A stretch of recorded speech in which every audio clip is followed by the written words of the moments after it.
नमस्कार और स्वागत है आपका। आप देख रहे हैं तय तक और मैं हूं आपके साथ प्रताप सिंह। आइए शुरू करेंगे खबरों का सिलसिला। राजस्थान की जमीन से तमाम चुनौतियों को झेलने के बाद राजस्थान से बड़ी संख्या में लोग बाहर के राज्यों में गए, वहां जी तोड़ मेहनत की और पैसा कमाया और इज्जत भी। लेकिन अधिकतर प्रवासी राजस्थानियों और मारवाड़ियों को हमेशा अपने गांव, अपने देश की याद सताती रही। यही कारण है कि राजस्थान के जर्रे जर्रे में प्रवासी राजस्थानियों की सेवा की कहानियां रची और बसी हुई मिलती हैं। राजस्थान केवल खनिजों का अजायब घर नहीं है, यहाँ के मिनक भी अपने आप में अजूबे ही हैं।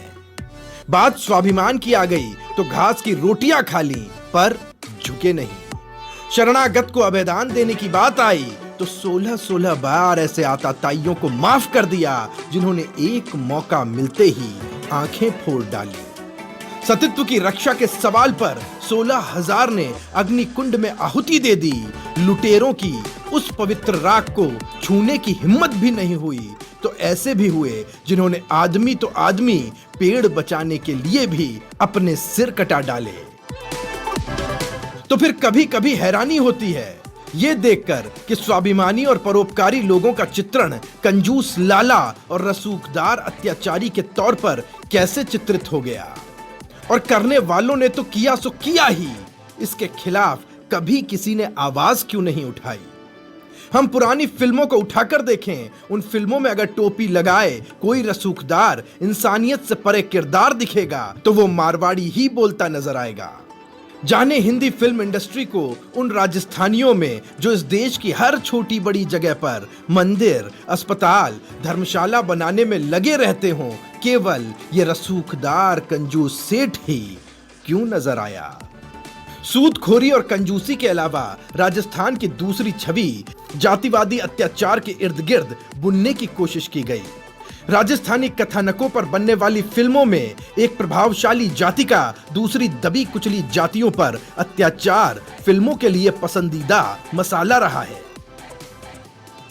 दुर्भाग्य ही कहिए कि इन फिल्मकारों ने अपने व्यावसायिक हित पूरे कर लिए, लेकिन इन फिल्मों को देखकर बड़ी हुई पीढ़ियों ने अनजाने ही जातिवाद का वो जहर पी लिया जिसके लिए राजस्थान में बहुत गुंजाइश नहीं रही है।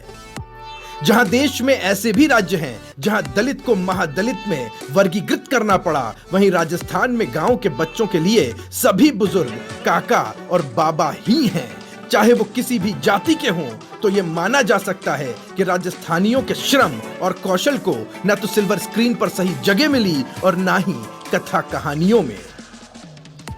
लेकिन वक्त बदल चुका है। छोटे पर्दे के अलावा सोशल मीडिया जैसा सशक्त माध्यम अपनी मजबूत जगह बना चुका है। अब मारवाड़ियों को मान मिल रहा है उनकी मेहनत के लिए, जिससे उन्होंने दूसरी ठौर जाकर अपने उद्योग धंधे स्थापित किए हैं, उस कौशल के लिए जिसके दम पर उन्होंने वहां के लाखों लोगों को रोजगार दिया है, उनकी व्यापार कुशलता के लिए जिसके चलते उन राज्यों के राजस्व का अहम जरिया बने हुए हैं, और उन सामाजिक सरोकारों के लिए जिसके चलते वो मानवता की सेवा के लिए अपनी जमा पूंजी भी न्यौछावर करने को तैयार रहते हैं।